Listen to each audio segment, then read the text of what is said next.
Hello. Hello. Hello, हाँ ma'am, मैं जागृति मिश्रा बोल रही हूँ। हेलो। हेलो मैम, मैं ऑडिबल हूँ? हेलो। हेलो। हेलो मैम, मेरी आवाज़ जा रही है? हेलो।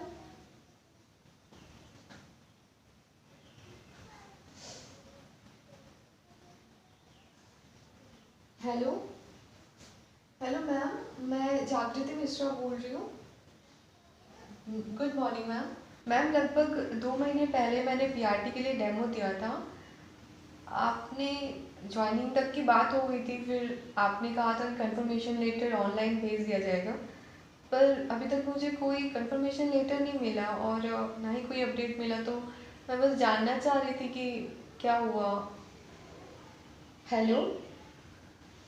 हाँ ma'am, am I audible? Hello. Hello ma'am, मैं जागृति मिश्रा बोल रही हूँ।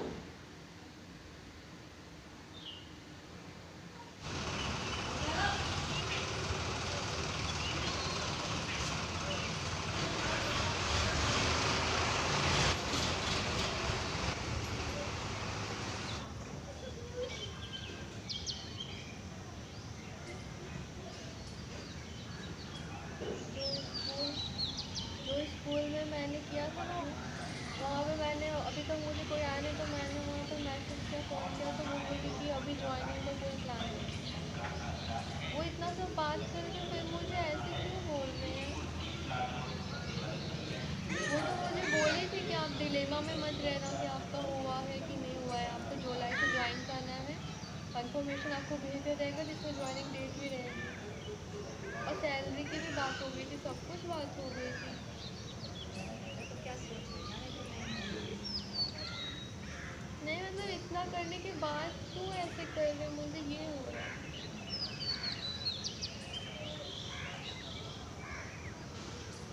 मैं सोच रही हूँ कि मैं दूसरे स्कूल आ जाऊँ। सारा काम करने के बाद एक है इधर, एक थोड़ा आगे है जा करके। लोग सोचते हैं कि मेहनत का रिज़ल्ट तुरंत मिल जाता है, लेकिन कुछ सपनों का सबसे मुश्किल हिस्सा इंतज़ार होता है। इंतज़ार जो बहुत मुश्किल होता है। हेलो, मैं हूँ जागृति। और हाँ, मैं सैड थी, थोड़ा बुरा लगा था, लेकिन अभी मैं ठीक हूँ। और मैंने सोचा था कि मैं यहीं पर बैठकर आप सभी से बातें करूँगी ढेर सारी, लेकिन भगवान ने साथ नहीं दिया और बारिश होने लगा। कभी कभी मेहनत का रिज़ल्ट दिखने में बहुत वक्त लगता है। कभी लगता है कि हम पूरी ईमानदारी से कोशिश तो कर रहे हैं, फिर भी कुछ बदल नहीं रहा। और वही पल सबसे मुश्किल होते हैं, क्योंकि उस वक्त हमें दुनिया से नहीं, खुद से लड़ना पड़ता है। लेकिन शायद यही ज़िंदगी का सबसे बड़ा इम्तिहान है कि क्या हम तब भी अपने सपनों पर यकीन रखते हैं जब उनके सच होने का कोई सबूत नहीं मिलता। तो मैंने भी बहुत सारे सपने देखे थे इस जुलाई मंथ को लेकर के, कि जुलाई स्टार्ट होगा और मैं स्कूल ज्वाइन करूँगी। आप सभी भी पूछ रहे थे और मेरे अंदर भी हो रहा था कि जुलाई तो आ गया, लेकिन अभी तक स्कूल से कोई खबर क्यों नहीं आया। तो मैंने पहले तो सोचा कि मैं वेट करती हूँ कुछ दिन, शायद नया नया अभी समर वेकेशन के बाद स्कूल खुला है और फिर थोड़ा टाइम लगेगा क्या पता, और फिर मुझे कॉल आए। बट 8-10 दिन हो गए और फिर वहाँ से कोई जब अभी तक कोई इन्फॉर्मेशन नहीं आई, तो फिर अंदर तो ये होने लगा कि नहीं, खुद से एक बार कॉल करते हैं।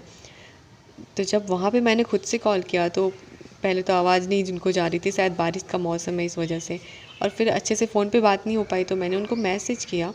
और जब मैसेज का जवाब आया तो मुझे सच में हर्ट हुआ, क्योंकि उनका जवाब ये आया कि अभी उनकी कोई भी ज्वाइनिंग की प्लानिंग नहीं है।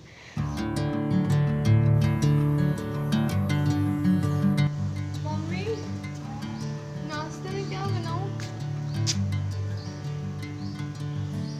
पापा को कहीं जाना नहीं है ना? परवल है, परवल आलू का कलौंजी बना दूँ?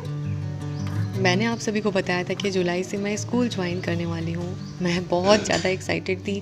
मैंने वहाँ पे ना साड़ी पहन के जाती हैं सारी टीचर्स, तो मैंने साड़ियाँ ख़रीद ली थी, ब्लाउज सिलवा लिए थे, सारी तैयारी कर ली थी। स्कूल में मैं फ़र्स्ट डे क्या करने वाली हूँ, क्लास 2 मदर टीचर के पोस्ट पर मैं अपॉइंट होने वाली थी, तो मैंने उस हिसाब से अपना सब कुछ प्रिपरेशन कर लिया था।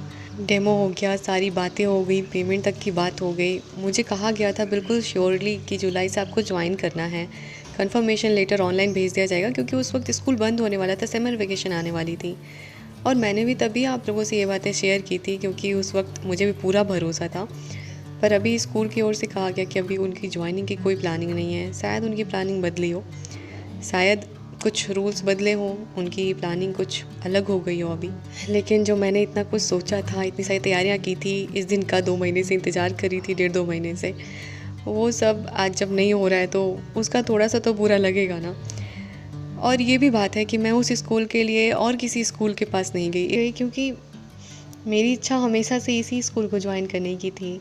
और यहाँ पर सब क्लियर होते दिखाई भी दे रहा था, डेमो हो गया था, इंटरव्यू सब कंप्लीट हो गया था। वहाँ से HM मैम और प्रिंसिपल मैम दोनों लोगों से मुझे कंफर्म बिल्कुल सेटिस्फाइंग आंसर भी मिल गया था कि हाँ ज्वाइन करना है आपको। और मुझे इस तरह के जवाब की कोई उम्मीद नहीं थी, लेकिन अभी जब ऐसा कुछ हो गया है तो अब मैं सोच रही हूँ अब दूसरे स्कूल जाऊँ। उनके मैसेज के रिप्लाई में ये भी था कि आगे के लिए हम आपको देखते हैं, लेकिन मैं इंतज़ार करने के बजाय अब दूसरे स्कूल में ट्राई करने का सोच रही हूँ, क्योंकि बहुत टाइम मैंने बिता दिया और मैंने किसी स्कूल में ट्राई नहीं किया। अब पता नहीं जुलाई स्टार्ट हो गया है तो और किसी स्कूल में मुझे मौका मिले या ना मिले, क्योंकि इस समय तक तो मुझे लगता है सारे टीचर्स अपॉइंट हो जाते हैं हर क्लास के लिए।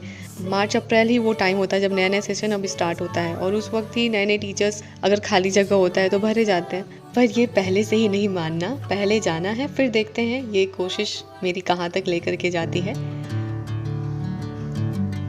तो वहाँ से जवाब आया, उसके बाद ही मैंने डिसाइड कर लिया था कि अब और एक दिन नहीं रुकना है, सारे काम ख़त्म करने हैं और निकलना है नेक्स्ट स्कूल अप्लाई करने। छत से अभी मैं इसीलिए आई नीचे ताकि मैं सब कुछ अरेंज कर लूँ। सब्जी हो रही थी तो इसी बीच मैं सारे डॉक्यूमेंट्स कलेक्ट कर लेते हैं। अपना रेज्यूमे भी देखना था कि एक्स्ट्रा कॉपीज़ हैं या नहीं, या फिर कराना होगा। फिर जो डॉक्यूमेंट रखने हैं जिसकी नीड हो सकती है वो सब मैंने रखे, पेन रखे, और क्या पहन कर जाऊँगी ये भी। वैसे मैं पहन कर तो अपनी स्कूल वाली यूनिफॉर्म ही जाऊँगी, क्योंकि वो मुझे सबसे बेहतर लगता है। यही वो जगह था जहाँ बैठ कर के मैंने आप सभी से कहा था, और मैं कितना खुश थी। इसलिए भी खुश थी क्योंकि स्कूल ज्वाइन करने से मेरी KVS इंटरव्यू की प्रिपरेशन काफ़ी मजबूत होती। इसलिए भी खुश थी क्योंकि मैंने जहाँ सोचा था मुझे वही स्कूल भी मिला था। पर मैं आज भी खुश हूँ क्योंकि ये लास्ट नहीं था, और मैंने अभी अपनी कोशिशों की शुरुआत भी कहाँ की थी। ये स्कूल नहीं मिला कोई बात नहीं, इसका मतलब ये नहीं था कि मेरी टीचिंग जर्नी यहीं रुक जाएगी। आज से फिर एक नई कोशिश होगी। तो चलो, मैं तैयार हूँ। बस नया स्कूल, नई उम्मीद और वही जुनून, क्योंकि रुकना मेरी डिक्शनरी में है ही नहीं।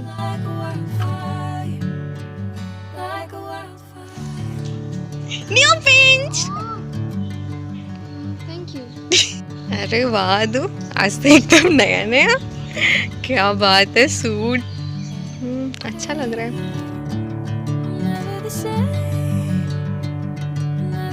चलते चलते मेरे गीत याद रखना, कभी अलविदा ना कहना, कभी अलविदा ना कहना। क्या आप लोग पैप गा रहे हैं? हमेशा रोंदू गाना गाती हूँ। मम्मी बस